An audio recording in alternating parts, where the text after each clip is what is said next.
Good evening, everyone, and welcome to the Saco City Council meeting for June 16th, 2025 at 6:30 p.m. Before we call the official meeting to order this evening, we do have two workshop items to go through. The first item that we do have is a workshop presentation on the Peppo Park redesign. And with us tonight, we do have Director Summer.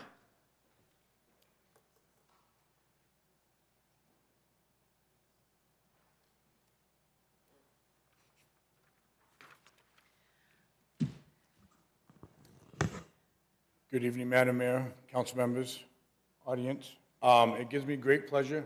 I've been back working for the city for almost 8 years. This is something that once the school had won their vote to create a school off of Route 1, to create a redesign of what Peppo Park was. I have teamed up with Todd Richardson from Richardson's Associate Landscape. He's located off of Middle Street. Mr. Richardson he helped design Diamond Riverside Park. So this is a kind of an endeavor that we've worked together on. We've been probably about closer to a year now coming up with the initial, excuse me? Can you hear me now? We've been working on this project for about a year now with the initial design that he will present today. We are looking really kind of a direction of where we will go next. The 4 questions I have that I'd like to leave with you to think about is this something that council wants or can imagine for us? 2, if so, we would like to create a committee of 9 to 10 people to help us get to the final design. And then the third piece is how we're going to fund this. Are we going to fund it through potentially looking at a bond? Or are we going to fund it through getting creative with our financials, with impact fees, LWCF funding, TIF funding, and so forth? So those are the 3 major questions we have.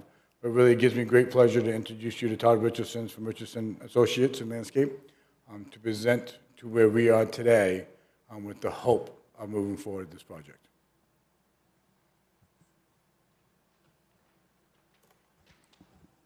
Great, thanks Ryan, and good evening. Looking forward to sharing some of the work that we've been doing on reimagining Peppo Park. And what I have planned for this evening is a little bit of background.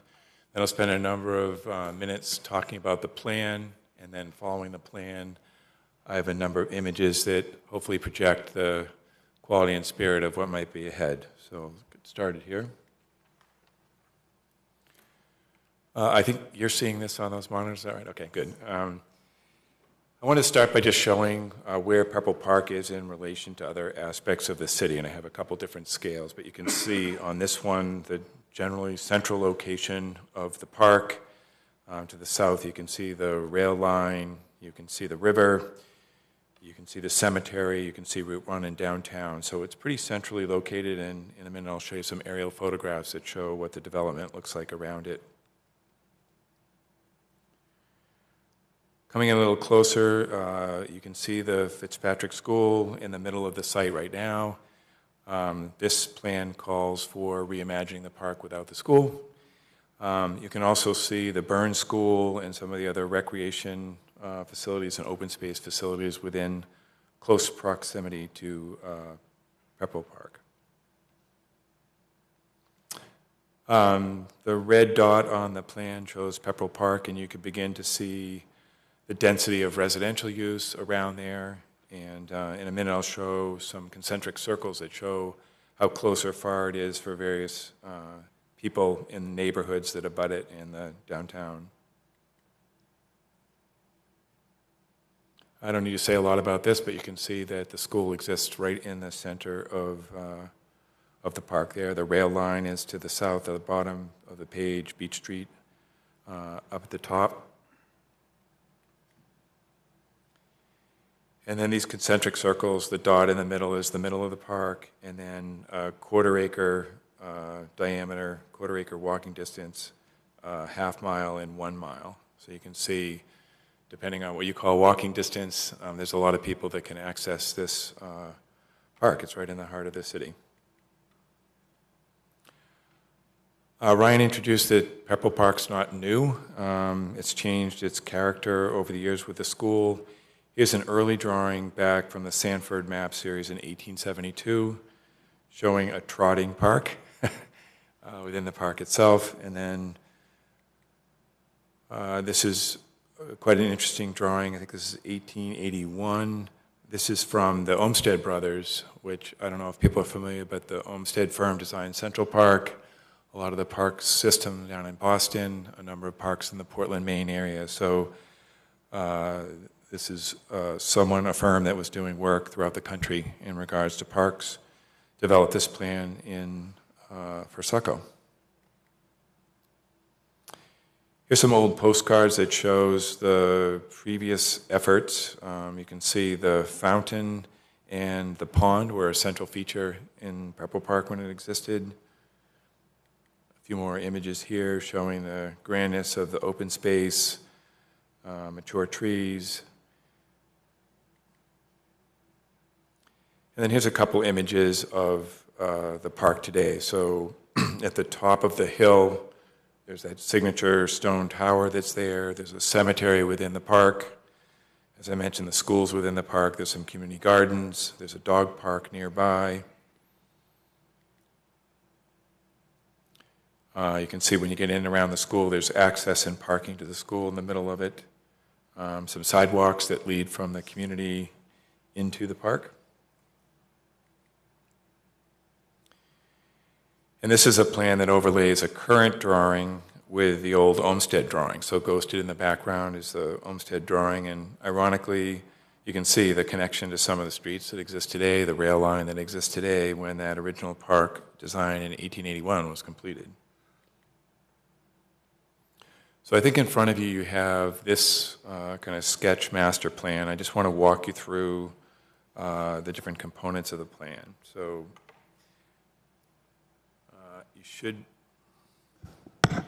you should be seeing a red dot down on the right-hand side of the screen right there.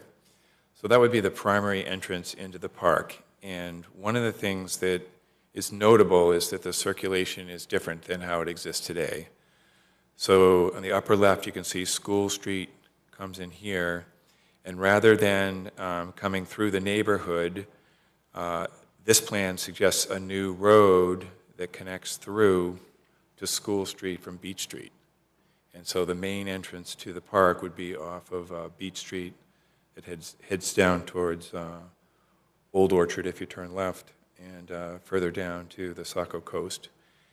And this road is not your average road. It's a road that has boulevards, so you can see the plantings in the middle here, a major entrance into the park.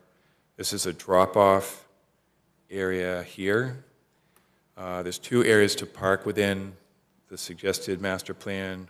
The primary one is down here towards the primary entrance, and there's also a secondary parking area over here coming in off of School Street. So primary entrance here, secondary entrance here, kind of tertiary entrances here. These are not vehicular entrances here and here. These are entrances that would allow connections, important connections to the abutting neighborhoods. So the park intentionally doesn't move traffic onto secondary, tertiary residential roads. It establishes a road that connects through. And I could imagine with this road that people that may be going to downtown from those outlying areas might bike or walk or run through the park. Another thing about this road is that that road could be closed for activities that would occur. So if there was an event in the park and there were food trucks, for instance, those could be occupy the road corridor itself by shutting the gate to the park here and up here. So people could still park, but they would walk in, and there could be different activities that would utilize that street when it's closed for various park-related activities. Sticking on the theme of circulation, you can see there's a whole series of pathways and walkways that move in, through, and around the park. These are those smaller lines here. There's more of a primary connecting path that comes through here. There was a pond that was shown in those photographs. This is the reinvention of that pond in a a new park, but the pond includes a perimeter walkway around it. It includes a structure here that could be used for some sun protection and gathering, as well as if the docks were removed in the winter months and there was seasonal skating that occurred on the pond, this could be a place for people to put on and take off their skates and congregate or gather there. A couple other features of the park. This area right here, number 15, is a picnic area. 21 would be a play space, an active play space. This area right here is a larger gathering area. This is right where the school is right now. And what's proposed is with the school gone, the slope continues up to this high point. This is where the granite stone tower is at the very top. So we were imagining that that hillside could be used in an amphitheater type way. So if you could imagine for a minute, you're gathering on this amphitheater lawn space here. In front of you and below you is the stage, and then behind you is the pond. Number 11 is a fountain that you might have seen in those historic photographs or postcards that I had shown. This area right here is intended to be a little bit more environmentally focused, where there could be some habitat that's created and some native plantings that are used on that little edge of the park or the pond. And then over here, there's a series of ways in which people could interact with the water. So I'll show you some images of this, but the pond is not intended just to be something that you look at, but something that you can interact by walking out into the middle of it, looking at the fountain. This is a boardwalk that would come through this wetland area here, and then, as I mentioned, the opportunity to get out over the water here. A couple other finer points. This would be a maintenance and laydown area for servicing and maintaining the park, and that would have access from here, and that's on an edge. If there was winter ice on this, there might be a Zamboni or maintenance equipment that could come over and get access to the pond there. It's important to have some safe crossing points from sidewalks along the roadway here. You can see there's a crossing point here coming into the park, another one here, and then a primary set of crosswalks at the main entrance there. So let me switch gears and show you some images that represent what some of these elements might look like and feel like.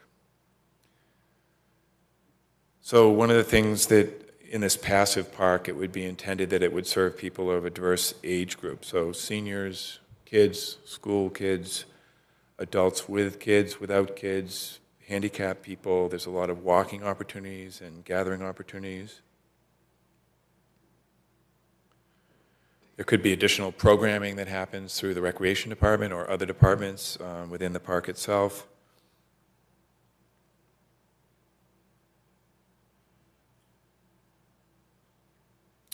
There's an area where there could be a farmer's market, so maybe moving activities that are citywide that could utilize this significant open space.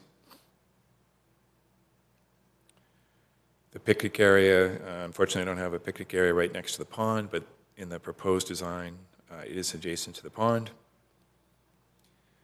This would be that area where the stage would be. We could see movable furniture there where people could come and enjoy lunch or a nice day in the park, families, individuals. And then the pond itself, the pond is not intended to be significant in size, but it's large enough where there could be it could be a real focal feature with that fountain. Paths around the perimeters, benches,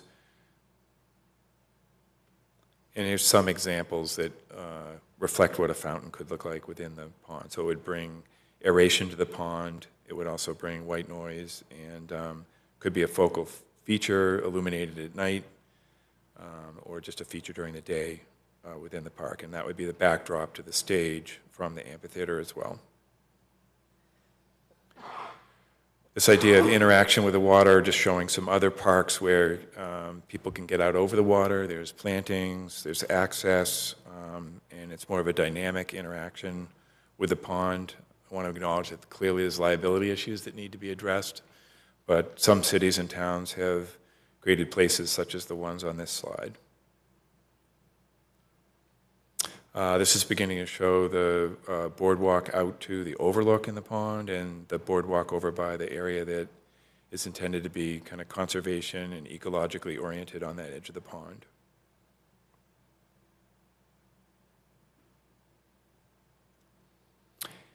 This slide is reflecting some of the habitat that might populate that corner of the pond.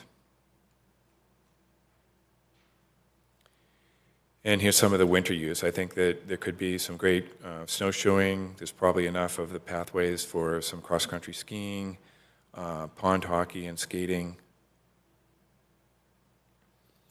The play space is intended to be one that would encourage interactive play, so maybe some alternative types of play equipment for kids of all ages, including handicapped children.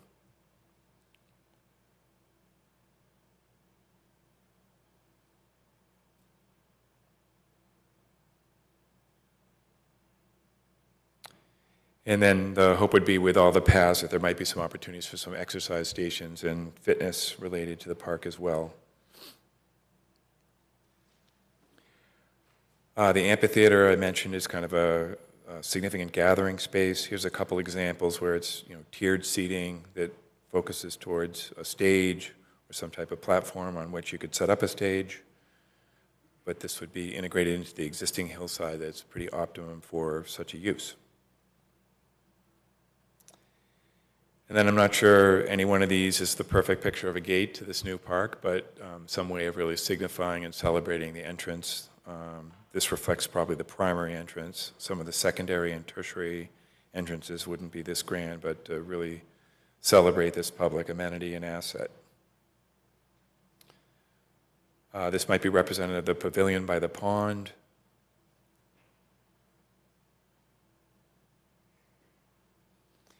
And then there's some parking lots. The hope would be that the park can look forward and include some green infrastructure, such as permeable paving or detention areas that incorporate plantings and bioswales, but thinking of parking in a little different way for a park such as this.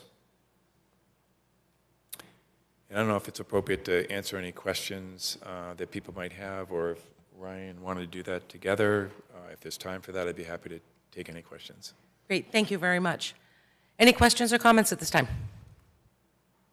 Councilor Gunn?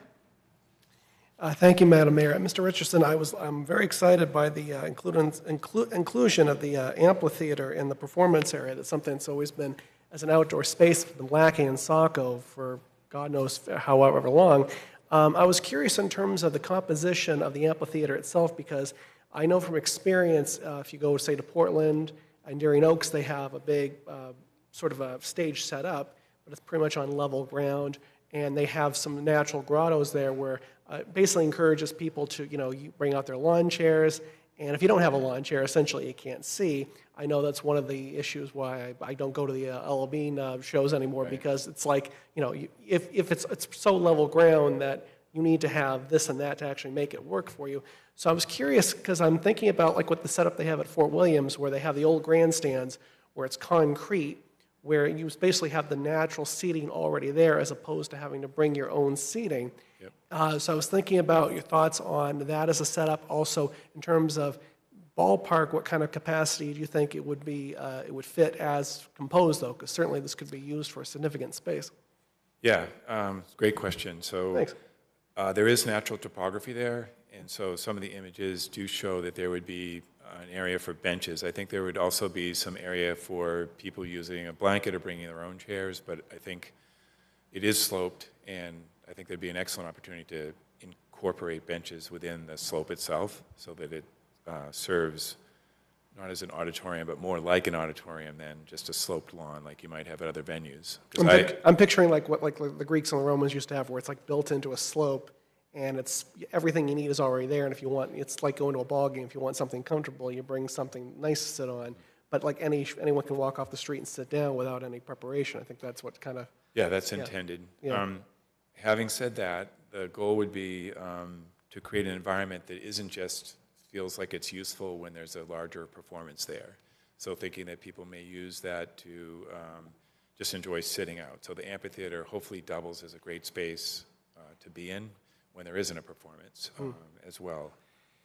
In terms of capacity, I have not forecasted the extent, the number of people that could be there. I do know that it would be fairly significant if it wanted to be. That might be a question that, or some criteria in terms of how significant or insignificant that amphitheater would end up being, because it could be developed to have a certain number of occupants or more or less. I think that could be part of the design moving forward, would be what would be optimum for the city in terms of performances.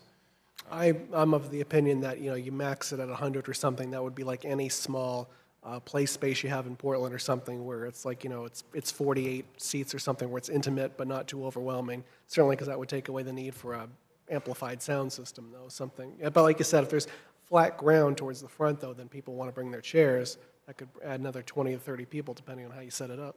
Yep. Great. Thank you. Hopefully that's helpful. Anyone else? Councilor Johnston? Thank you.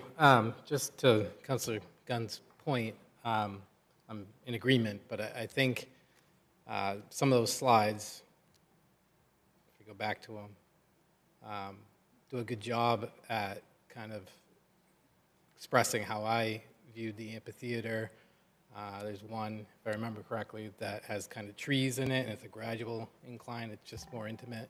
I think it fits in the park well. But I don't really have any questions. I just have a comment, and I think I've seen this 2 or 3 times now, this plan. It's no less exciting each time I see it. I find it more exciting.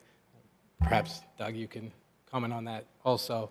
It's a lot to take in, certainly, and I've looked at this plan several times, and questions come up, but as we stated, we're at the very beginning of it, and there's a lot more to come before a final plan is arrived at. I will say that during the school construction process that I was a part of, this concept was always in the middle ground from my standpoint.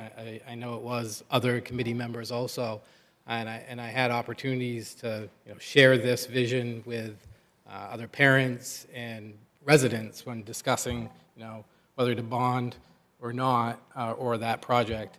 And I will say it received glowing support. I had at least a handful of individuals, some that live in that neighborhood, that said they were voting for the school project specifically for this project to come to fruition.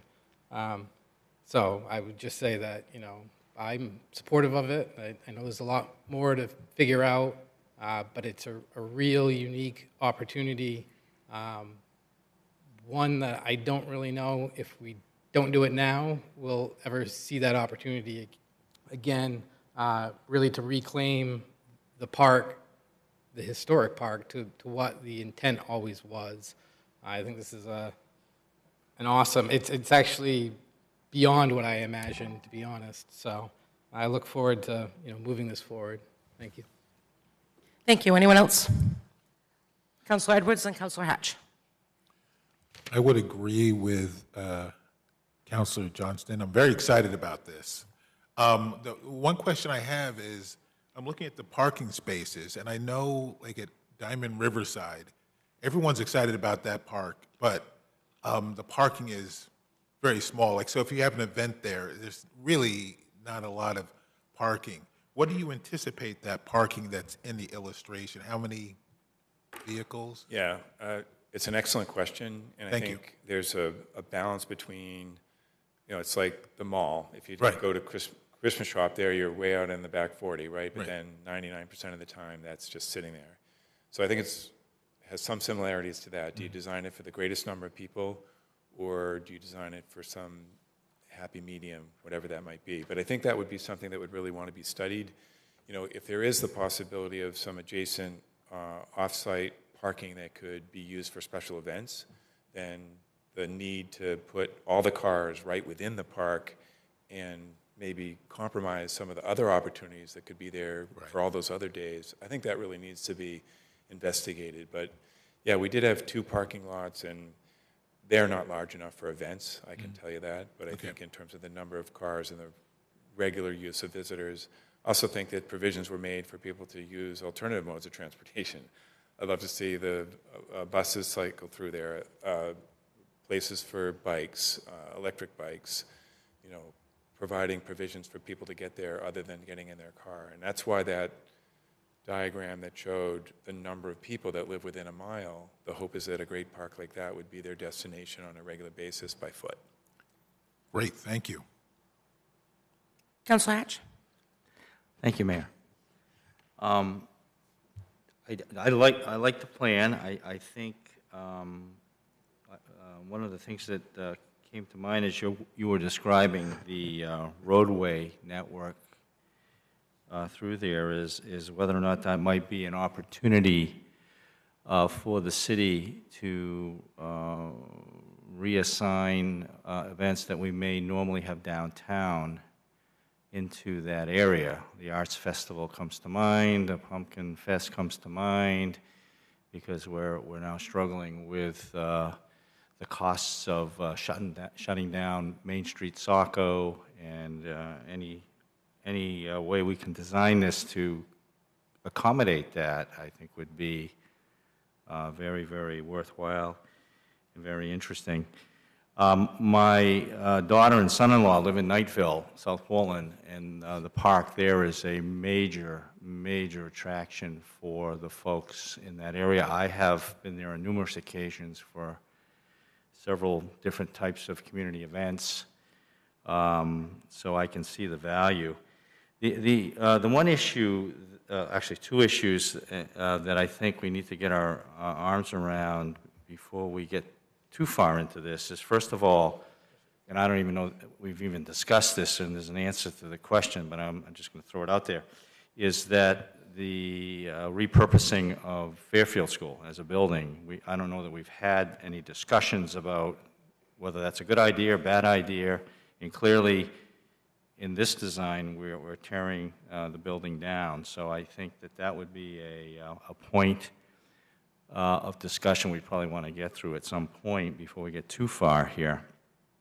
You know, we have pressures on housing, we have pressures on space here in City Hall, so I think we need to vet that thoroughly before we give up the building. And then, of course, in today's day and age, it's costs and how we're going to fund this, and if bonding is our only opportunity, which I hope it isn't. We've got several bonds that are coming to fruition here in the short run that are going to be affecting our taxes. So, so I just want to put that out as a caution to the wind. Yeah. So, with Pepperell Park, there is deed restrictions. So there's only really 2 things you can do with Pepperell Park. It's a park or it's a school. Those are the 2 major things you can do with Pepperell Park. You can't do anything else really with Pepperell Park. So that kind of... That solves the building issue then. It really does. You know, at the end of the day, that school is kind of outrun its life. Yeah. You know, people have talked about keeping the gymnasium, but really it really comes conversation of what you're going to do with Burns School, because when we talk about parking, some of the overflow parking could be adjacent to Burns School as you create that facility out as well as on-street parking. But there's only 2 things you can do with Pepperell Park. Then we can scratch that concern right off the list. Thank you, Ryan. Great, thank you. I just have a couple quick ones. So by moving the entrance onto Beach Street, we'll be moving the original, where the entrance is now, down closer to the White House on the, closer to James Street side. So that entrance would be there. That would make Pond and Park both one-ways. I mean, technically, you're not supposed to go through the school parking, but they're not labeled as one-ways. When the park is open, Yep. so when there's no special events or activities, then Pond and Willow can still utilize the park entrance. Park Ave on the other side as Yeah, well. yeah, so you won't be able to drive through the park. Right. You'll be able to go left. Or you'll be Dead able- ends, I'm sorry, not one-ways, dead ends. When the park is closed to special events, and then both of those, park and pond becomes dead ends. So they would have to funnel back out through James Street and through High Street. Yeah, okay.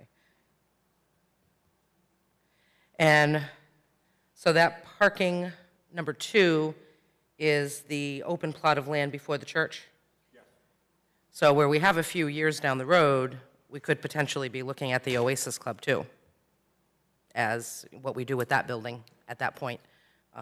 So that possibly could extend the whole length of that in front of the dog park. Yes. Yep. Right now, I actually live on Willow. Oh, you do? Okay. I do. So right now, I'm looking at that amphitheater. It's kind of a little larger than what I think was originally anticipated, as a very dense neighborhood area on all sides, completely surrounding the park. So I think if we're looking at an amphitheater, like to Councilor Gunn's point, keeping a minimum number, what type of sound systems, times of day are going to need to be really, really strict. I certainly would love to sit outside and listen to it, but Yeah, if you like a what's lot of people, being right, we still played. have an older generation that live in that area, so that would be something down the road that I think would be the basis of a lot of conversation, is how we actually structure that. I'm all for it. I've actually, 6 years, Ryan's listened to me about gazebo. I think he's probably happy. He's done with listening to me. So yeah, I am encouraged to have that community aspect to it, but definitely, again, much larger, I think, than we had originally conceptualized. And like Councilor Johnston, yeah, it's a little overwhelming right now. It's beautiful. Okay, I think that's all I have right now. Yes, Councilor Gunn? As a follow-up question to that, when it comes to the amphitheater, again, I'm just going off of just examples that I have off the top of my head. Certainly along Broadway in South Portland about 20, 25 years ago, they put up that wall to basically cut off the white noise that is the Interstate 295 going through those neighborhoods.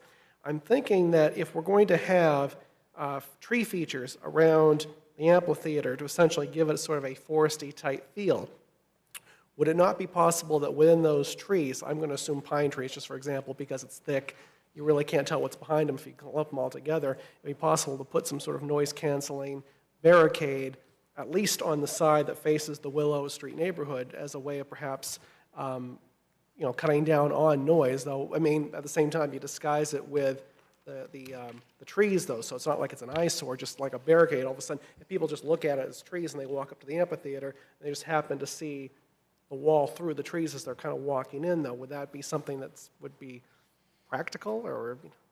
It could be. I think that Ryan indicated, this is the early concept plan. Yeah. So we're just putting some ideas down, thinking about kind of a vision for what this could be. And there would definitely be a process that incorporates the level of sound, how large the amphitheater is. There's a myriad of issues that I think follow, rightfully so, if this is the direction that the city would want to go in. So I think, to be candid, there's a lot of things that still need to be worked out, and I think the amphitheater and some of the issues that are brought up tonight are all relevant, and that the hope is that there could be a great civic space that includes some level of performance there, but what's the scale of it?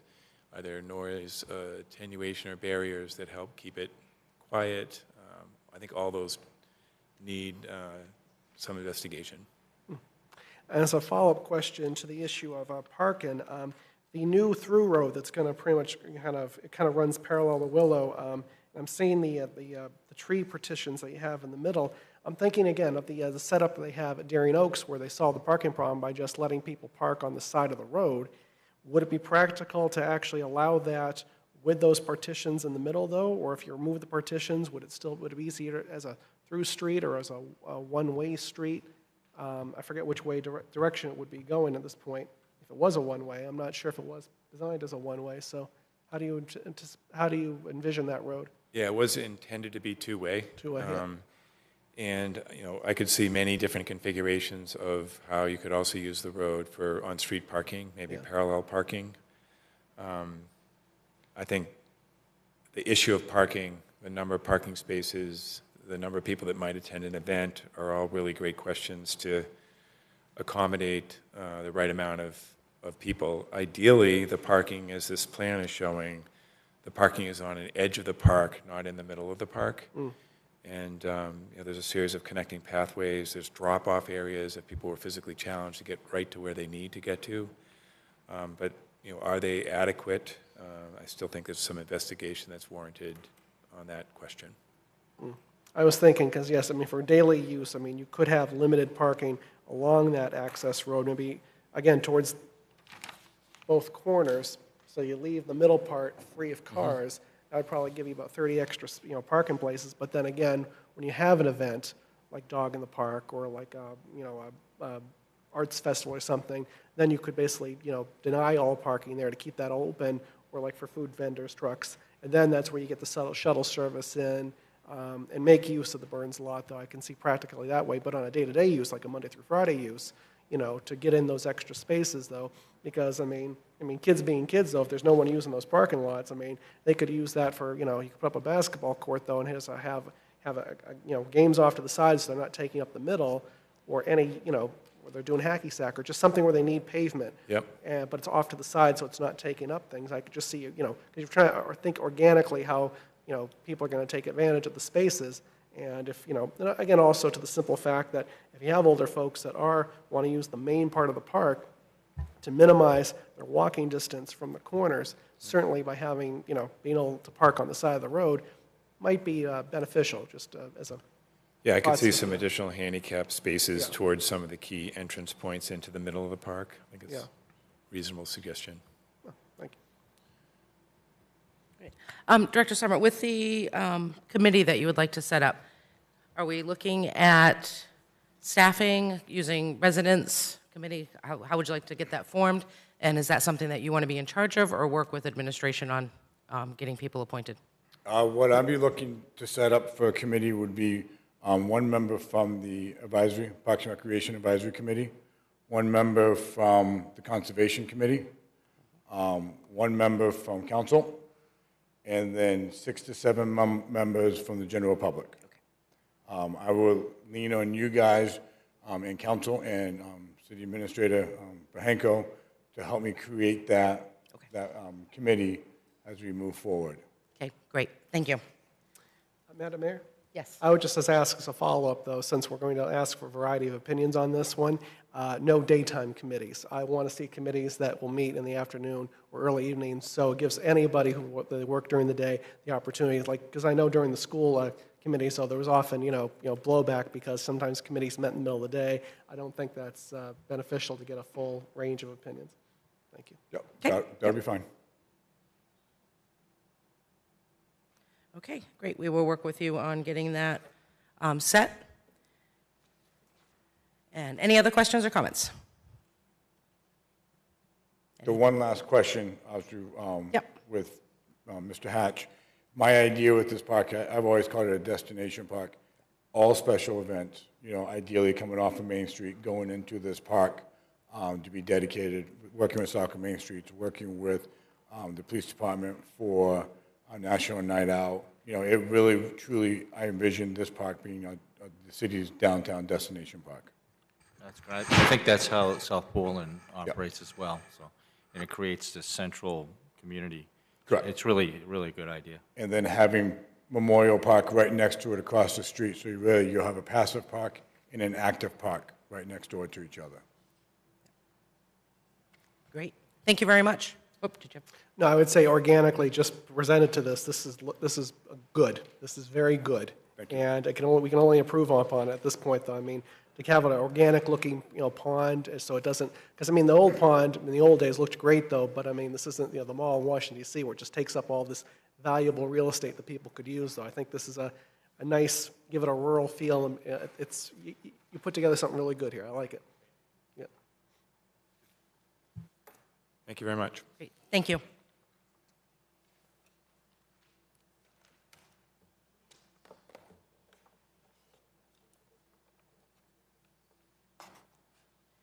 Okay, the next workshop item this evening is contract zone follow-up from the April 14th meeting. And with us tonight, we have Director Prescott.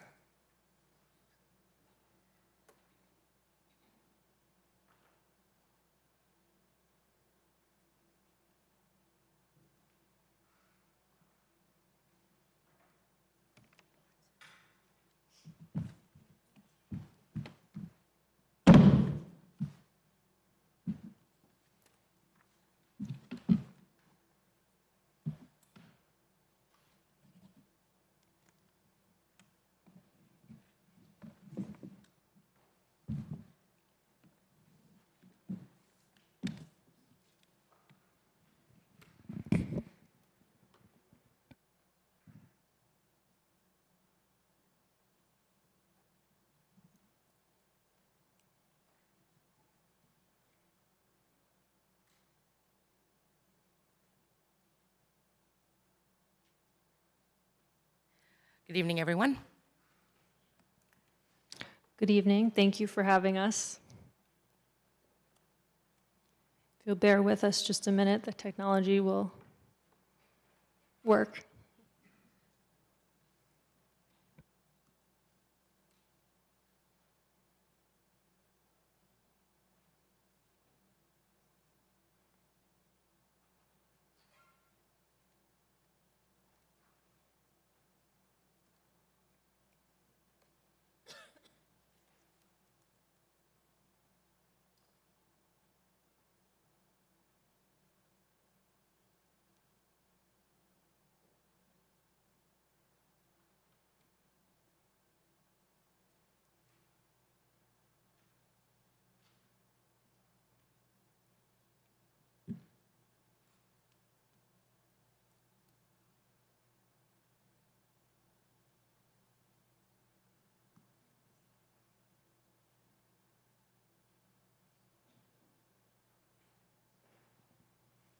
So we can go ahead and start introductions while we wait for this to load up. As usual, I've brought friends, so appreciate having the time on the agenda this evening.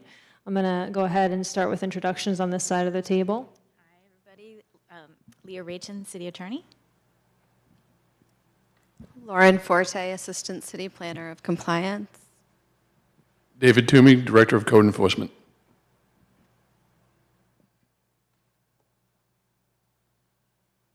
So the purpose of our joining you tonight is really to follow up on our April 14th workshop, where there really was one remaining question regarding the conditions of the contract zone agreements for those projects that had completed their projects. So we have provided you in your materials this evening for the meeting packet the opinion that was rendered by Attorney Jim Katsafikis. Attorney Katsafikis was able to join us at the April 14th meeting. He just wasn't able to join us this evening. But we do have our city attorney here, and I'll just ask her if she's had an opportunity to read the legal opinion and whether she concurs with that. Yes, I have had the opportunity to review Jim Katsafikis's. Oh, is that on? It looks like it is, but. How about this? There we Yeah, go. there we go. Thank you. Okay, so yes, I have had the opportunity to review the opinion letter, and I absolutely concur with its contents, and I'm happy to answer any questions if you have them. Do we have any questions for the city attorney regarding the original report from the attorney? Yes, Councilor Hatch. Thank you, Mayor. I just want to make sure I'm clear in my head, because we've got some conflicting stuff going on here, and I just want to be sure I'm clear. So are we suggesting that the existence of a contract zone, even though those rights may have expired, is a permit? I don't think it's the contract. Let me tell you why I'm asking, then maybe it'll be easier for you to answer my question. I took a moment to read MSRA Title 30A, Section 307. It's a paragraph 6, I think. Restriction on nullification of final permit. And I think when I look at the term municipal land use permit, I see a series of examples, and then with no specific reference to approvals under a contract zone. So I guess we have to conclude, if my logic is correct, that a contract zone is a municipal land permit? I don't necessarily think that the contract zone itself is a permit. I think that what it does is authorize permits like site plan or building permits. And as I understand it, again, I know there are a bunch of contract zones, so we're speaking generally, and you'd have to look Yes. at the exact language of any particular contract zone. But those contract agreements, the contract zoning agreements, permit obtaining a site plan approval or some other kind of permit approval that would not have otherwise been allowed under zoning. So, you know, I have not researched this issue because it's just being asked now, but the bottom line is I don't think the agreement, the contract agreement itself, is necessarily a permit or an approval because, as I understand it, those contract zones allow a site plan approval to be sought. They allow a building permit to be sought. They allow a conditional use permit to be sought. And, you know, is that consistent with your understanding, Emily? Yes, it's like step one. You can't go to step two unless you finish step one. Okay. I think essentially the contract zoning agreement is what allows the applicant or the signatory to the contract zone agreement to then go to whatever, whether it be the planning board or staff, to seek the kind of permit that they would not have otherwise been entitled to under the existing ordinance. And then we'd have to carry that forward to the granting of the permit. So the contract gets them started, granting of the permit. Yeah, exactly. Okay. Yeah. Okay. Thank you. Great, thank you. We have a quick, excuse me, if we can, we have a quick slideshow which is now loaded. So we can go ahead and show it on the screen.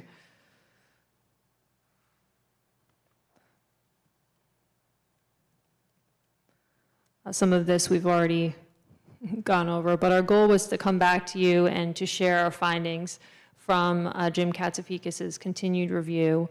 This is an overview on the recap to date on this project. Probably don't need to go through all the steps that we've been through, but we did start this way back last year as a previously drafted ordinance amendment to Chapter 230, Article 17.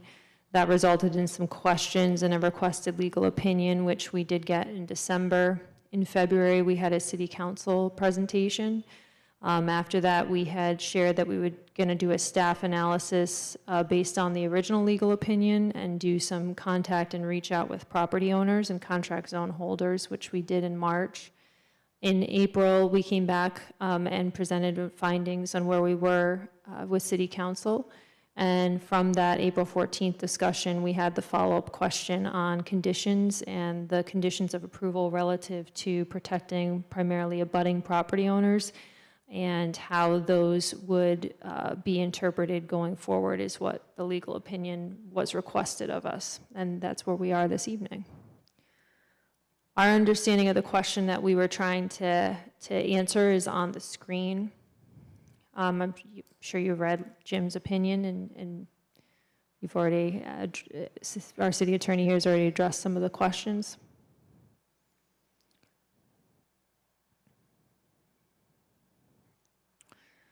So updates from us from where we are at this point moving forward. We have been, these are the requests that I've been tracking that we've received relative to this project. The first one is that we've been asked to provide an electronic database of contract zones.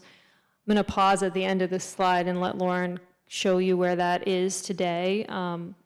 The next request was to make contact with people who have had contract zone in Saco and explain the ongoing matter and the purpose of this review.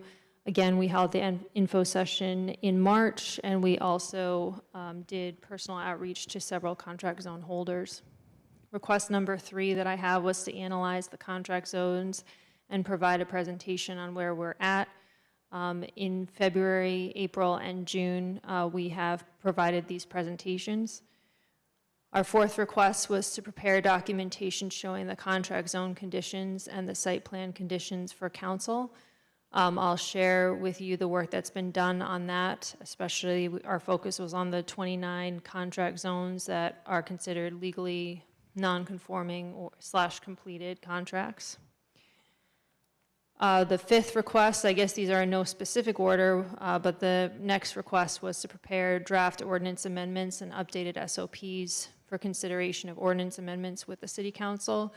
These drafts were provided in August, but you'll see the next step out of this presentation will be to get those drafts back in front of you with updates from all the work that we've done and the legal opinions we've received, as well as the comments we've received from counselors and some residents, and actually members of our long-range planning committee too. The sixth request was to show contract zones on a citywide map. After Lauren is done showing you the database work she's done, I'll show you the draft contract zone map. And certainly we anticipate edits and amendments on that going forward, but that's a draft of what we have to date. And then the seventh request that I kind of heard, and maybe I've just added this to the list, is just try to get everyone on the same page and offer broader training, which I know that's something Dave Toomey and I want to make sure that is clear for staff members, and SOP, like a branch off of the SOP for training on it and how we have a uniform way of handling contract zones in the city of Saco. So at this time, we're going to unclick the button for a minute, and we'll just let Lauren show you the work she's done and our team has done. First, for the electronic database here.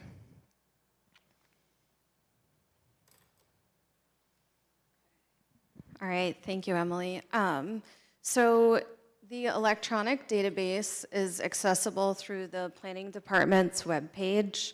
So you go to the City of Saco's website and then to the Planning Department, and you can scroll down to our contract zone webpage.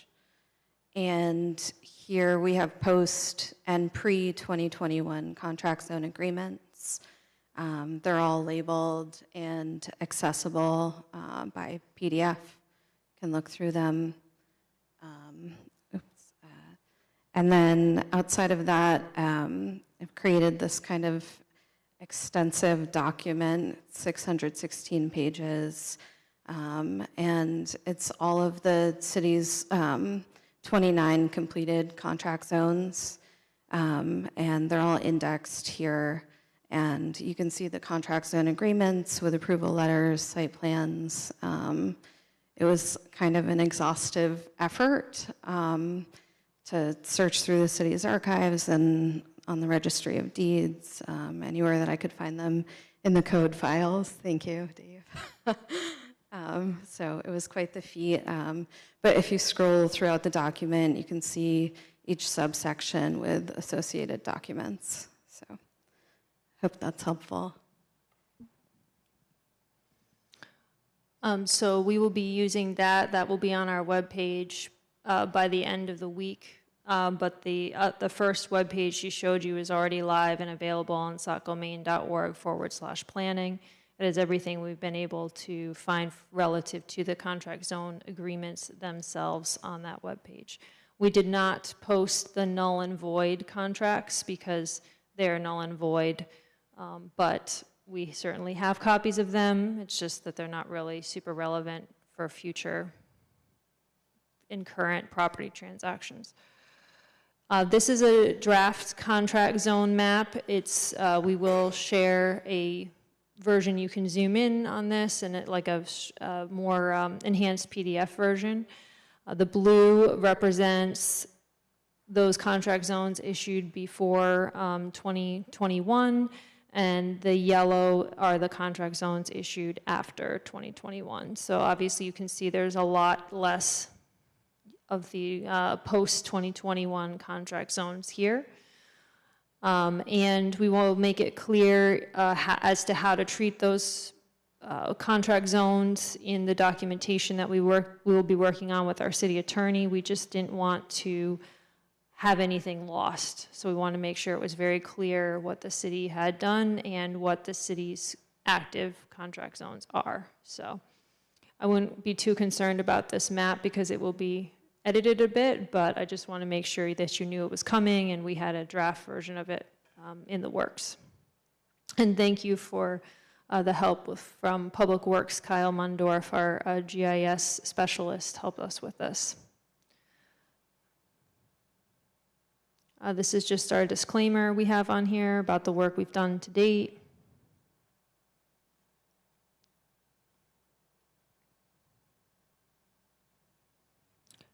So the next step from here is we will be reporting back to you with a package of ordinance amendments. We will ask our city attorney here to be reviewing those. We did have an initial legal review done of the August 2024 package that I had shared with City Council previously. Those will be updated to reflect the good work we've done here. We will make sure the database, the comprehensive database of the 29 contract zone documentation is also posted on our webpage by the end of the week.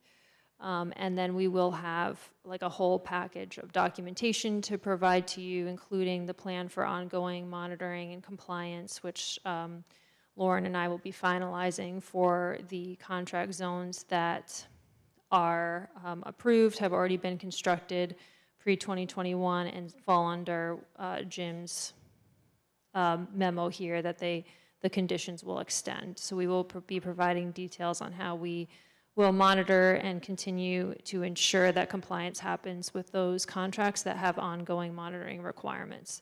We are already monitoring a lot of that, but we will just make sure that it's clear as to how that's done. Great, thank you. Any questions or comments?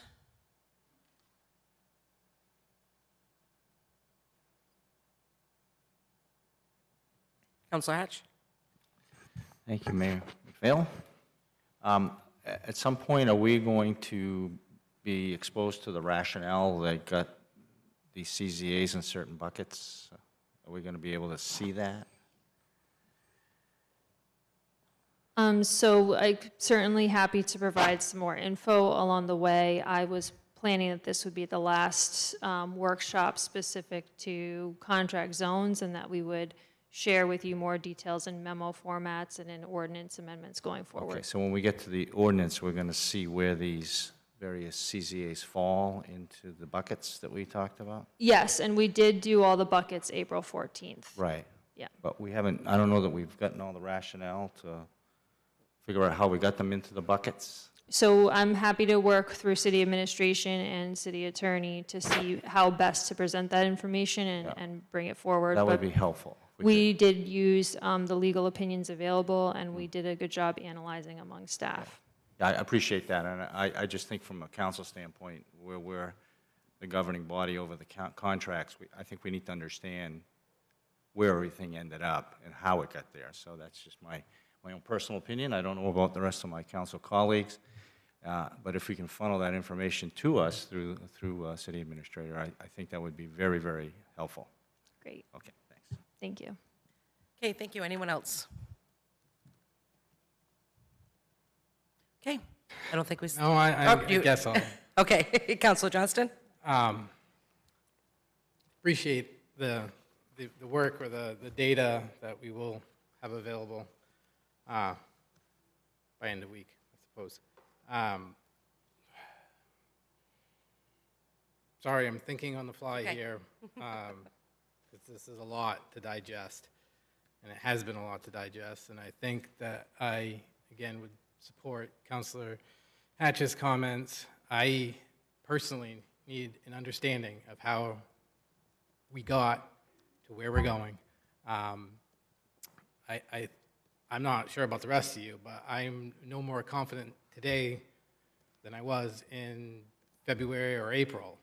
And that's not to say that staff hasn't done their job. They certainly have. There's a lot of time and effort into this project. But the reality is we're here because a council, the city, made an unfortunate mistake. I've said that from day one. I was part of that council. I own that mistake. And because I made that mistake, it is personal to me to make sure that we get this correct. As I said, I'm not happy about it. It's kept me up at night thinking about, I had questions, concerns back in 2020, 2021, and I should have been more aggressive about getting the answers that I sought, and I didn't, and I'm disappointed in myself. And I certainly don't want to see a future council still be dealing with this and have no understanding as to why things continue to crop up throughout time, and they will. I can assure you of that. I've been sitting here long enough to see things that I thought we were done with come back 8 years later. You know, I don't need to go around in circles here. I do want to emphasize that I think it's imperative that council takes a formal action acknowledging what has happened, not just throw it on a website, not just move forward and accept changes to an ordinance, but acknowledge what occurred. In the past, when we end a contract zone or terminate a contract zone, it's a 3-meeting process. I'm not certain that's needed, but I do think that in full acknowledgement and notice to the abutters and those contract zone recipients or former contract zone recipients are informed of what has occurred. Again, I don't really understand why we have seemed to be like hiding this. It just doesn't feel right to me. That's just me personally. I don't feel good about it. I want to be transparent with it, explain it. We screwed up. I'll be the first to say that. It certainly wasn't intentional. I also, you know, have wondered from day one with this, does it make more sense for us to individually approach those contract zone recipients and see how to work this out in a collaborative effort versus just determine something's null and void or continued or what have you? I guess I'll end it at that, but I certainly don't look at this as closing this out tonight. I think more steps need to be done. I think that there are, I guess I'll say one more thing. I think that, you know, Jim Katsavisis has his opinion. It's a legal opinion. I don't agree with it. The difference being is one has legal training, I do not. I base things on logic. I also recognize that laws are sometimes illogical. So I will, you know, leave that there. I think we risk going around in circles. I think we have. But I feel as though, and I kind of have felt this for at least since April, that we really won't have a true understanding of what the legal ramifications are until somebody takes legal action against the city. Unfortunately, I was hoping to provide more clarity there. I think there's certainly members of the public that would like that same clarity and some of their questions answered. But again, I think I've said this from the dais several times. Sometimes you just got to sue to find out what the law actually says. So unfortunately, I think that's where we're at. And I still would hope that we can get better clarity. Thank you. Great. Thank you. Director Prescott, with regard to us moving forward, we were working on a set of SOPs. I know at the beginning of this, actually even last year, we had worked on what council's process would be, working on do we have a possible spreadsheet? Where are we with that? Is that at any point going to be coming back towards council to work on how we move forward to make sure that upcoming contract requests are handled correctly? Thank you for that question. Yes, so we will be bringing back all the documentation that we've already been provided you previously, but it will be updated. And so that would include the SOP that we've already looked at back in August. It would include the updated draft ordinance amendments. I know Councilor Hatch had comments, so we will be incorporating those comments.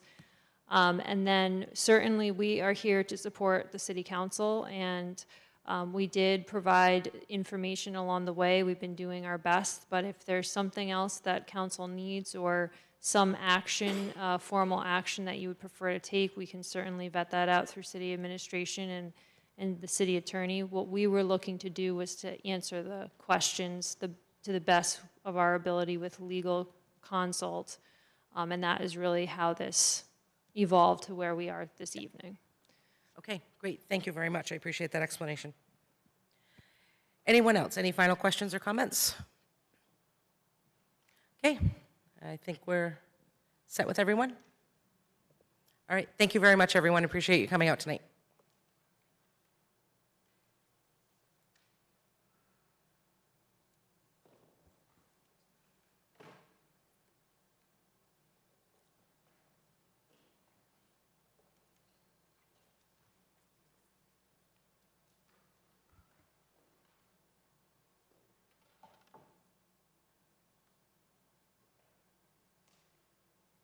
Okay, I would now like to call the official council workshop, council meeting in order at 7:35. Would like to make recognition of all members present, with the exception of Councilor Berman and Councilor Hewitt, who have both been excused for the evening, and we do have City Administrator Bahanko with us tonight. Would you please join me for the Pledge of Allegiance?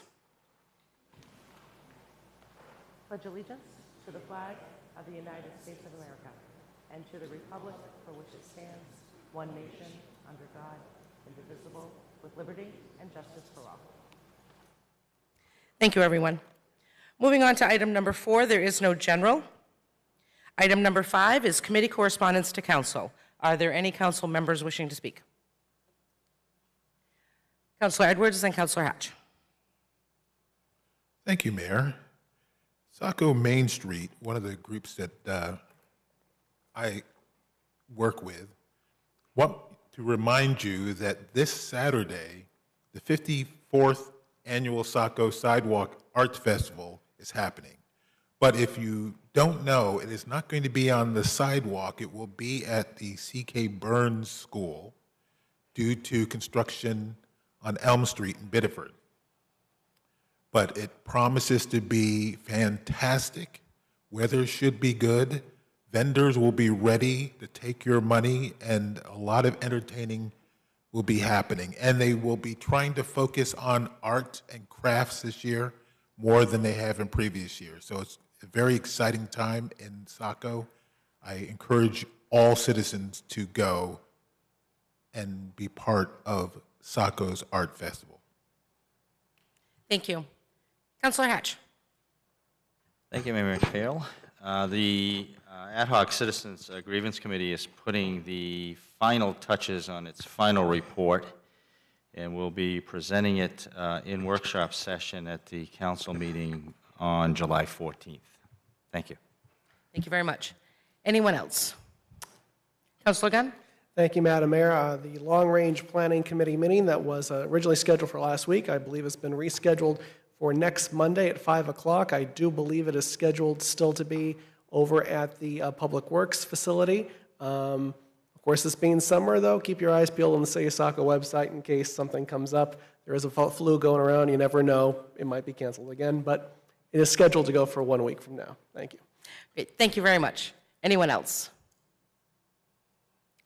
Okay, moving on to item number 6 tonight.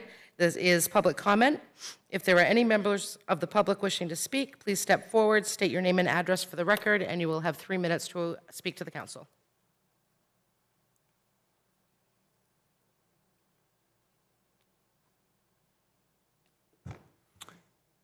Thank you, Mayor McPhail, City Administrator Bohanko, councilors. My name is David Plavin. I'm speaking tonight as the chairman of the City of Saco Shoreline Commission. In July of 2024, the City Council conducted a workshop to consider a comprehensive beach management plan. The process was put on hold just days later when York County Emergency Management announced it was developing its own plan. Saco paused while the county put forth its proposal to build engineered beaches. It was never intended that the county plan replace local plans. With Saco very much in need of a local plan, beach management has not been on the agenda since last July. The Saco Shoreline Commission discussed beach management at its meeting on June 11th and is recommending the city once again take up beach management. The commission voted unanimously to ask the council to get comprehensive beach management on the agenda in the next 30 days. This week, the commission will provide a document with its vision of a beach management plan, as well as reference documents. Furthermore, the beach management is part of the Saco Climate Action, Saco's Climate Action Plan, which makes it a candidate for grants, and we are recommending that the city seek a $75,000 resilience grant from the state's community program. The current round of grants is open until August 31st. We have a wealth of resources, and the Shoreline Commission is open to participating in a city-led work group with other partners such as UNE, Southern Maine Planning and Development Commission, Maine Geological Survey, Gulf of Maine Research Institute, and Wells Reserve. It should very much consider bringing back the engineer from Tighe and Bond who presented 11 months ago. There is some momentum in our effort to sustain the coastline. The Army Corps is on schedule A dredge next season is promising, and all of this benefits the entire city. Lastly, please remember the option of doing nothing is the most expensive of all. Time to act is now. Thank you. Thank you, David.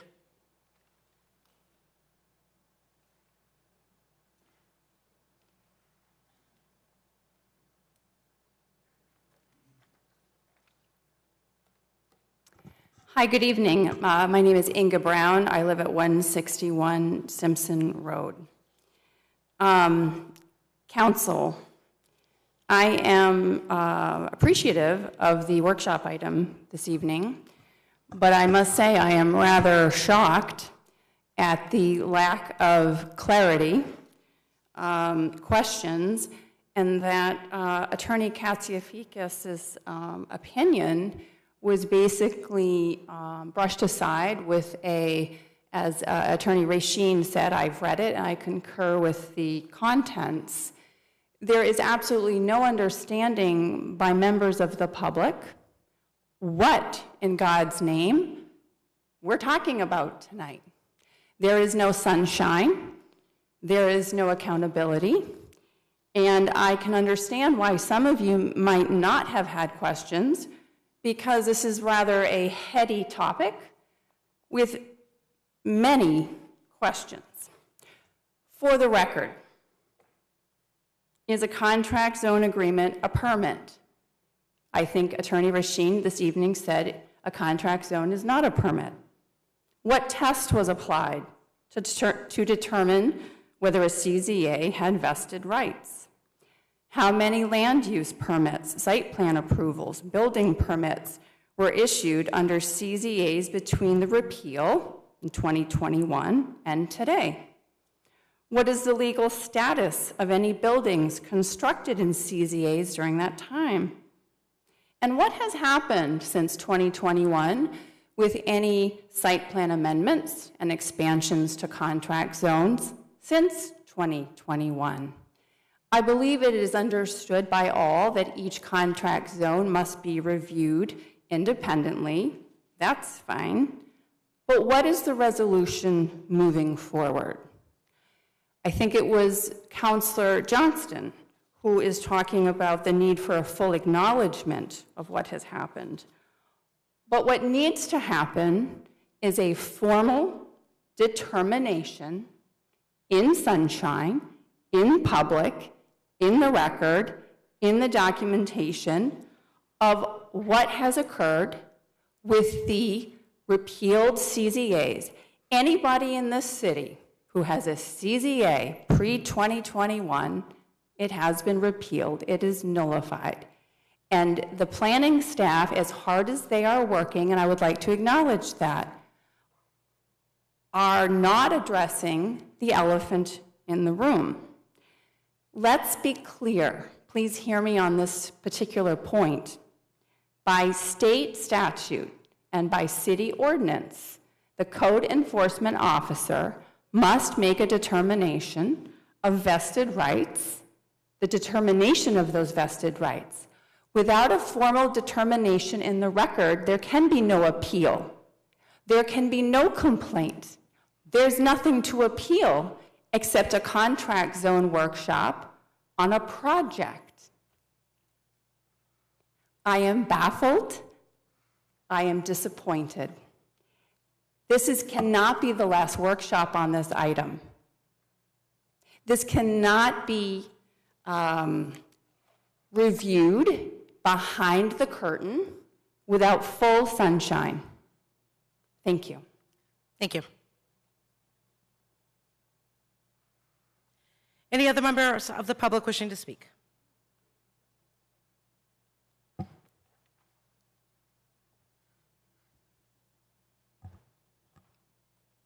Thank you, Council, for hosting the earlier workshop, and Todd for his presentation. My name is Andrew Bracey. I live on Knoll Drive off of Loudon Road.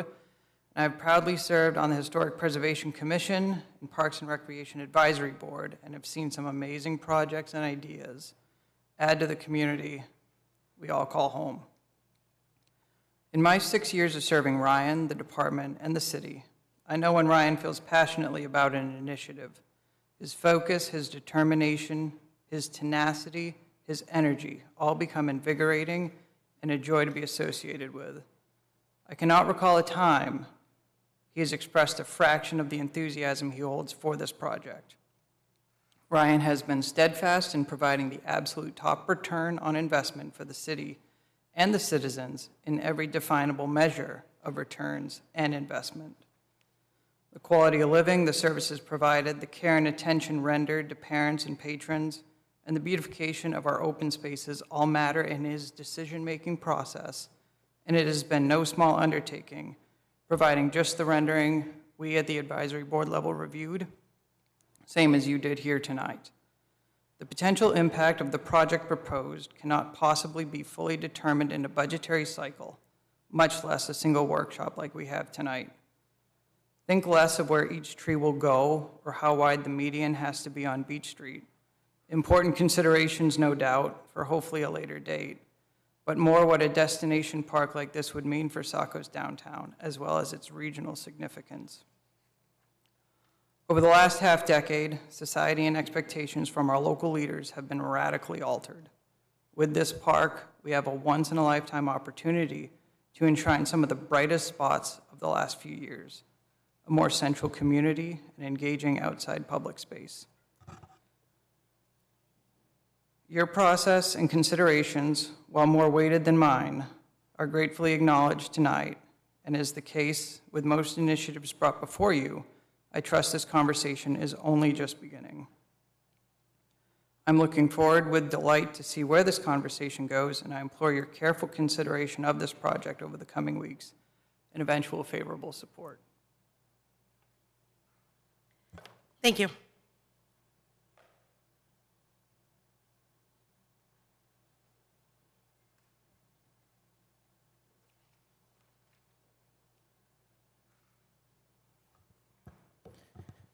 Hi, Kevin Roach, 18 Vines Road. I'm here to speak on behalf of Save Our Shore, Saco Bay. I'm president of that organization. Not to keep you here too much longer and reiterate word for word what David Plavin had just said on behalf of our Shoreline Commission, but we too want to stress the importance of getting a beach management plan together. I don't think that is too hard a heavy lift for the city. David mentioned the $75,000 grant application that's coming up here due in August, or coming up in August. There's plenty of plans out there to proverbially copy and paste and not spend too much money on consultants. I'll give you one example, basically in our own purview, is that when I was on City Council, trying to get the Army Corps going, the project, and also tied into the Saco River dredge. We had the U.S. Federal Wildlife on our case to get a smaller version of a beach management plan to make sure the plovers are protected, dog leash laws in effect. So we do have something already with the city, but particular importance too is that maybe the public doesn't fully know, but we have $45 million coming down to Camp Ellis, 23 of it already approved in this federal budget cycle. Those jetty rocks will be in the water next year, and in the following year, the sand's coming in. So we're going to be adding a lot of beach. So it's imperative that we do have a plan in place, because not only are we adding beach in Camp Ellis, you know, we want to take seriously the rest of our beaches. A small example is why shouldn't we be cleaning up the seaweed that populates our shores all the time? Well, I also want to stress too that a dredge cannot happen this year to add sand to the beach this year without the permitting done. So we got to make sure that the city keeps very close to the Army Corps and relevant authorities, the county, to make sure that permit's ready. I think there's no reason why that dredge can't happen by November. Side note too, I want to thank the traffic committee for approving the trolley down to the pier, down to Hewitt's. That did happen on Saturday. Thank you. Because remember, this isn't just about a couple of homeowners down in Camp Ellis. This is for the entire community to enjoy. And we just had a discussion about zoning and contract zones. I want the city to also think about what more economic activity can be brought down to that pier, especially once the Army Corps project's done, as there are limitations in current zoning right now. So thank you for your efforts and time, and appreciate your support of the beaches for all the city. Thank you. Thank you. Anyone else wishing to speak? Okay, not seeing anyone seeking recognition. Moving on to item 7, that is consent items. Item A is one reading, combined massage therapist and establishment license of Dylan Murphy. Item B is a certification of the election results for June 10th, 2025. Item C is confirm the mayor's appointment to the Conservation Commission of Kate Legier. Item D is to confirm the mayor's reappointment to the Planning Board of Jeffrey Brochu. And item E is to confirm the mayor's appointment to the Planning Board of Catherine Palanini. Is there a motion? So moved. Second. I'm sorry, who made the motion? Made by Councilor Johnston, second by Councilor Hatch. Any discussion on any of the consent items? Okay, not seeing any. Roll call vote. Councilor Edwards? Yes. Councilor Parks? Yes. Councilor Gunn? Yes. Councilor Hatch? Yes. Councilor Johnston? Yes. Motion passes 5-0. Okay, moving on to item 8, that is the action items this evening, and there is one. We have item A, which is a public hearing, final reading for the renewal application for a special entertainment permit and request for extension of license privileges for an on-premise establishment for Funtown USA and Sudoku Live, and that is Councilor Gunn. Thank you, Madam Mayor.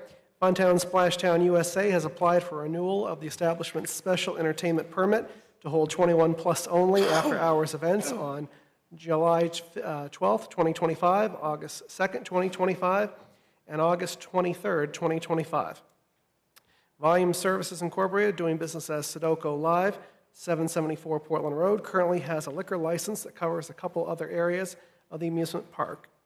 Sudoku Live is requesting an extension of liquor license privileges for an on-premises establishment to cover the requested permitted area for these special events. The special entertainment permit will be concurrent with the liquor license for Sudoku Live, which expires on August 30th, 2025. The applicant has paid all applicable permit fees, and the clerk has properly advertised the public hearing in accordance with Saco City Code, Chapter 93, Entertainment, subsection 93-2, and MRSA Title 28A, Liquors, subsection 653-1. The clerk has also checked with Code Enforcement, Finance Department, Fire Department, and Police Department, and there are no concerns. I move to open the public hearing. Motion has been made by Councilor Gunn. Is there a second? Second. Second by Councilor Johnston. Roll call vote. Councilor Edwards? Yes. Councilor Parks? Yes. Councilor Gunn? Yes. Councilor Hatch? Yes. Councilor Johnston? Yes. Motion passes 5-0 to open the public hearing. If there are any members of the public wishing to speak, please step forward, state your name and address for the record, and you will have 3 minutes to address council.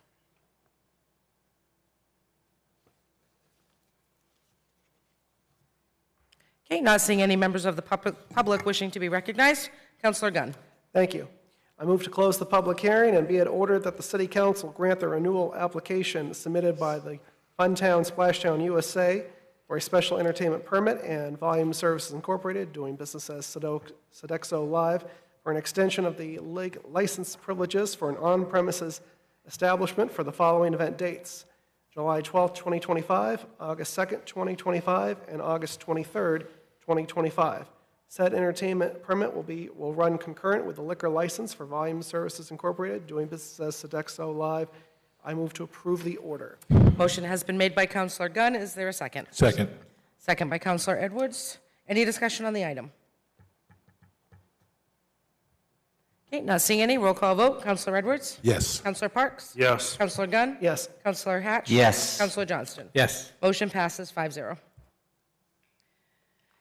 Okay, moving on to item 9 under new business. We do have one item this evening, and that is a presentation for the status update of the Business Partnership Initiative, the BPI, for construction of the left turn lane at the Simpson Road and Buxton Road intersection. Your Honor, if I might, I'd ask, I have my mic on.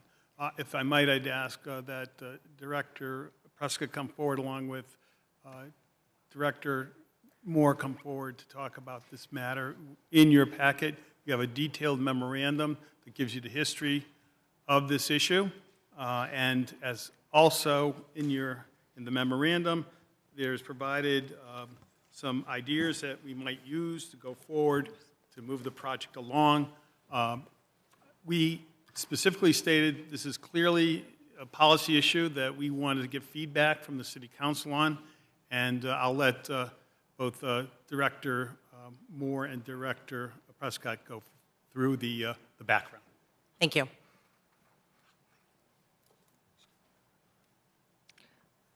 Thank you. I trust that everyone's read the materials and the meeting packet, tried to outline the timeline as well as the work that's been done to date. I think the important thing here is the last page of the memo. Certainly happy to go over anything, if there are any questions regarding other content within the memo. But I think the important thing is considerations moving forward here. We tried to outline several options. We try to present policy options and support you in your decision. Certainly these aren't the only options, but these were the ones that we saw as staff could be potential for moving forward. So happy to address questions. Thank you. Thank you. Do we have any questions at this time for Director Prescott or Director Moore? Councilor Hatch? Thank you, Mayor McPhail. I just like a clarification, and I tried to, City Administrator Mahenko helped me before the meeting, but I think to get it in the public here. If we have invoiced the ecology school for $67,000 and some change. Yes. We have in our possession $240,000 and some change of their money. Correct. And do we have a rough idea as to what it would take to entice Sebago Technics to continue to work through the process?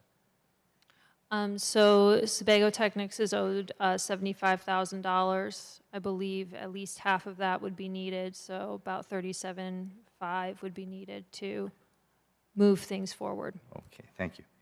So if we took that money, that $37,000 out of the 240, then we could then invoice the ecology school for the 37, and it would still eventually come back to us. Correct. Under that plan. Okay. Correct. All right. So I'm going to suggest that's an option I would be interested in personally. Thank you. Anyone else?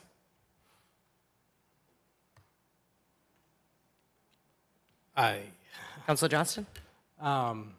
I mean, I'm not really clear. Are we really looking for direction, or is this just something that's coming back in the future?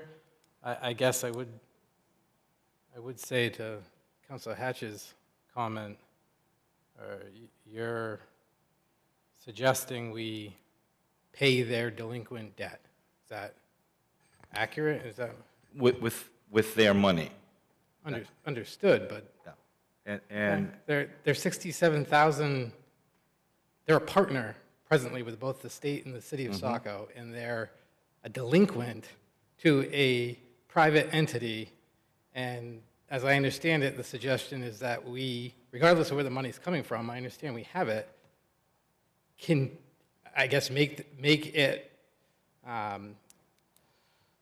somewhat okay to move forward for us, Sebago Technics.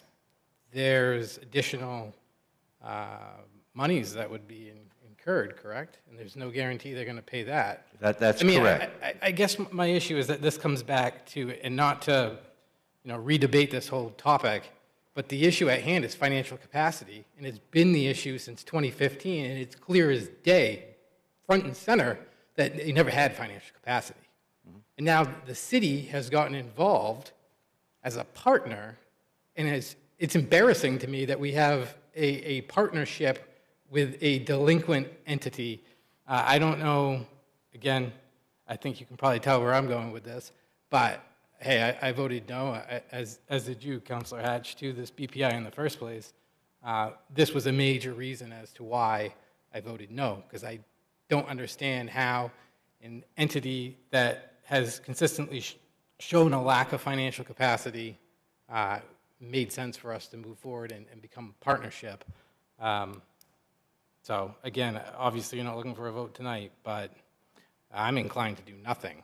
And that is why there is 4 options presented. And so out of those options, I'm just saying that I'm inclined to do nothing. I would be interested to know what that means from a staff standpoint. The doing nothing option? They are non-compliant with the site plan. Director Prescott? So doing nothing, we would not move forward most likely with the turn lane, and we would lose the grant. So there would be a benefit loss to the city as far as the grant funding piece. That's basically where we'd be at, as far as I know. And I think the question also, too, is if we, by doing nothing, what happens to the agreement, the original agreement, that they are responsible for the left turn lane? I just don't think it would be a valid agreement anymore.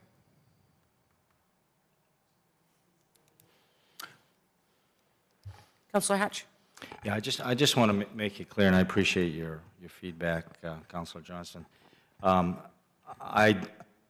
I've been down this path before with some of my former bank customers.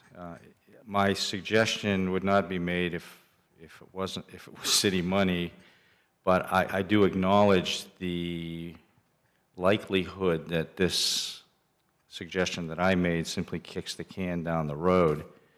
And I agree with you. I have not seen a credible amount of financial capacity to move through this program, this project, especially this left-hand turn lane right from the get-go. So I do want to acknowledge the accuracy of your concern, and I do think that my suggestion buys us some time to keep that BPI sort of on life support, if you will, and we're using money that is not taxpayer money, so that's the only rationale I can come to for that.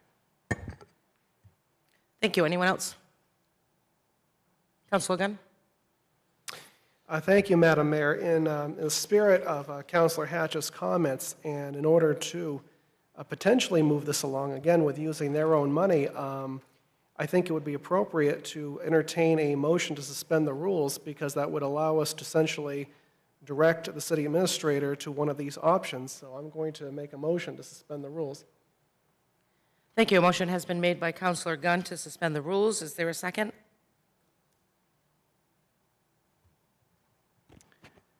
I'm going to second. Okay, motion made by Councilor Hatch. Any discussion or comment on suspending the rules? Okay, not seeing any. Councilor Edwards? Yes. Councilor Parks? Yes. Councilor Gunn? Yes. Councilor Hatch? Yes. Councilor Johnston? No. Motion passes 4-1. Councilor Gunn? A point of clarification in terms of the first option on the considerations to pay Sebago a small amount directly to buy necessary easement figures. How much money did we think that was going to be again? 37.5. Yes, 37.5. 37. $37,500. Okay, I want to be clear on which that. was, Okay, well, under that circumstances, I would ask for a motion to authorize the city administrator to pay Sebago Technics from the money escrowed from the Ecology School, the amount of $37,500 for their easements. Motion has been made by Counselor Gunn. Is there a second? Second. Second by Counselor Parks. Any discussion on the motion? Counselor Edwards? Within that motion, is it possible, I don't have the wording right now in my head, but is there any possibility to put in some sort of trigger? Because the delinquency is concerning. And so to at least put some sort of trigger in for the other 37.5 within that? Yeah, I think we should do that. I think because this totally has the project stopped right now because of the lack of payment. I think we should give 90 days, and we'll work with Sebago to make sure that is to their liking as well, because they're the ones that are out the other 37.5. So yeah, it's up to the maker of the motion and the second to put in that, or you could make the amendment of 90 days to have the Sebago Technics be paid their 37.5 by the ecology school, or action will be taken. So, Counselor Edwards, you would make an amendment to that motion with your terms and stipulations added to the original amendment, or motion, of us releasing the funds with the amendment exception, and then that would be the vote. Okay, and so I have to state that motion? Correct. Or amendment. Amendment. Yeah. So I would amend the motion on the floor to include a trigger that would require the ecology school to pay $37,500 within 90 days to Sebago. As the maker of the original motion, I will second that. Okay, there is an amendment made by Counselor Edwards. There is a second by Counselor Gunn. Is there any discussion on the amendment? Okay, not seeing any. Roll call vote. Counselor Edwards? Yes. Counselor Parks? Yes. Counselor Gunn? Yes. Counselor Hatch? Yes. Counselor Johnston? No. Amendment passes 4-1. Back to the main motion. Any additional comments or questions? Okay, not seeing any. Roll call vote on the main motion only. Counselor Edwards? Yes. Counselor Parks? Yes. Counselor Gunn? Yes. Counselor Hatch? Yes. Counselor Johnston? No. Motion passes 4-1. All right, thank you, everyone. We will go ahead and extend the grant deadline. I just want to make sure that that's stated out there with the DOT and make sure we're all on good footing and report back through city administration when that's finalized. Thank you. Great. Thank you very much. Okay, moving on to item 10, that is the administrative update. City Administrator Bahenko. Thank you, Your Honor. The first one I would like to talk about is the city historian, Peter Scontris, is gearing up for another summer outside walking through Saco's past and connecting it to with the present, the upcoming Main Street, Pepperell Square, Pepperell Park, and the neighborhood's tour is scheduled for June 21st from 9 a.m. to 11 a.m. To secure a spot on this tour, registration is limited to 30 participants. The group will meet at Saco Transportation Center to kick off the tour. In the event of inclement weather, the event will be pushed back to June 22nd and run from 1 p.m. to 3 p.m. instead. The emailing address is on the administrative report. It's at pscontris@sacomaine.org. He is quite interesting, some of these tours that he's already given. People have really enjoyed them.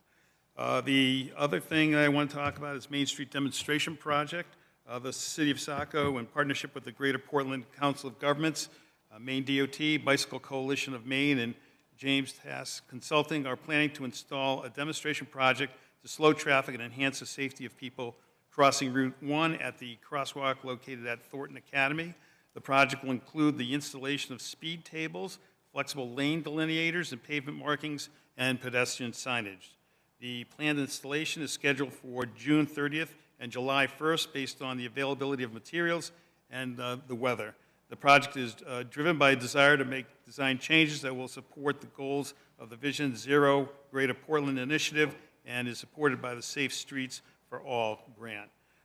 The Saco Island Signal Update, Public Works will be performing curb and sidewalk work as part of the Saco Signal project beginning this week. This work will take place during the day, utilizing shoulder closures while keeping one lane of traffic open in each direction. The work is scheduled to take place for the next 2 or 3 weeks. The next item I wanted to talk about was Elm Street Elm Street paving project. Maine DOT has begun paving Elm Street, Route 1 in Saco and Biddeford with alternating night and day work to expedite the process and minimize disruptions when there's high traffic volume. The project will fully refinish this well-trafficked road, surfacing for the first time since the early 2000s. Several necessary sewer line improvements and other infrastructure work has been completed in recent years, and the road is ready for resurfacing. Work is expected to be completed in October 2025. Please note that this schedule is weather dependent and subject to change. The most current schedule the MDOT has provided to Saco can be found on the Saco website. This schedule is subject to change and will be updated as we receive new schedules from MDOT. We appreciate the residents' patience as we work with MDOT to maintain and improve infrastructure of state roads in Saco and look forward to a fresh look at Elm Street this fall. The other thing I just want to mention is they will be commencing work on the brick sidewalks. There'll be new brick sidewalks brought on the road, but that will be starting very soon. So we wanted to make sure people were aware of that. I'm also pleased to announce that Emily Cole Prescott has been appointed as the Deputy City Administrator for Community Development effective July 1st, 2025. Emily started with the City of Saco in October of 2018. Additionally, she has 18 years of experience working in a variety of municipal departments in 3 communities. Emily holds a master's degree in public administration with a specialization in management and operations. Emily's exceptional dedication and leadership as Saco's Director of Planning have left her well prepared to meet the challenges of this new position. I would ask everybody to please join me in congratulating Emily on this new role with the city. Upcoming holidays, just a reminder that the city will be closed Thursday, June 19th, 2025, and Friday, June 20th, 2025, in observance of Juneteenth. City Hall will also be closed Friday, July 4th, in observance of Independence Day. So at that point, that's pretty much what I have, Your Honor. Thank you very much, and congratulations, Emily. Any questions or comments?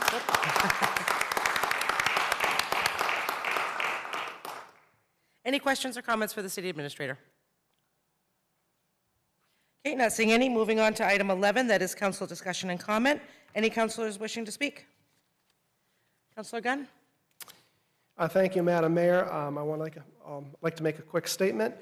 This past Saturday, there was a protest along Route 1 in my ward, Ward 3, that was part of a massive series of protests across the country in opposition to policies of the Trump administration. I would like to take a moment and thank the over 900 people who came out that morning for their overwhelmingly peaceful and orderly conduct in the exercise of their First Amendment right to free speech and assembly. I would like to also thank Police Chief Clemens and other police officers that were on hand who ensured the safety of everyone involved, from the participants to the folks driving by, some of whom took the opportunity to exercise their First Amendment rights as well, through honking and, let's say, a variety of gestures. Finally, I would like to take a moment to thank local businesses that allowed protest participants to use their parking for the duration of the event. Doing so was positive for 2 reasons. First, it allowed for folks wishing to protest to do so in a relatively compact, highly visible area, which had the desirable effect of keeping the protests peaceful and organized. Second, in engendering the protests there, it prevented the alternative, which we are seeing around the country, in which protesters organically fill a downtown area, impeding residents and others' ability to travel and access commerce in their hometown. In the years ahead, which will undoubtedly include more such protests, I would encourage any private businesses or organizations in our town to be open to making their parking available if asked and if it is not an inconvenience to them.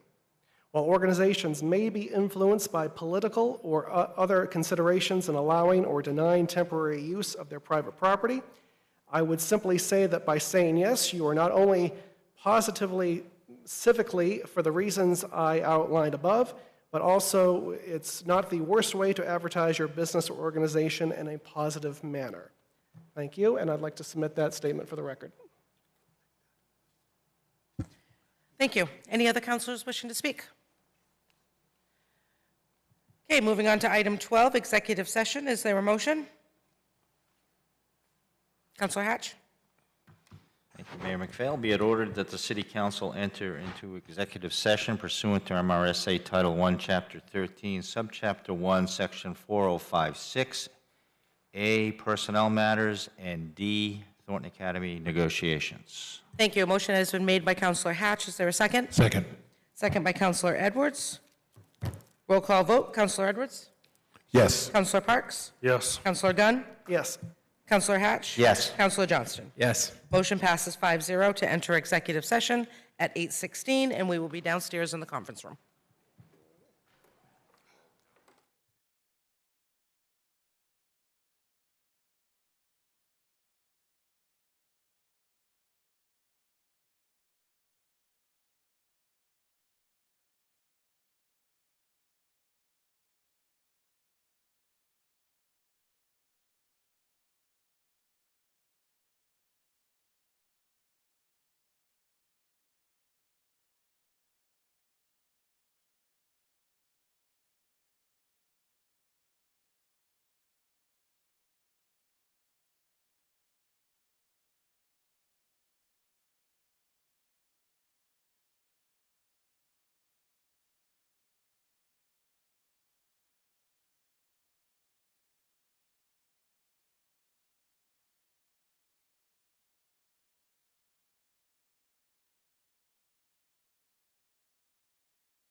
Okay, welcome back, everybody.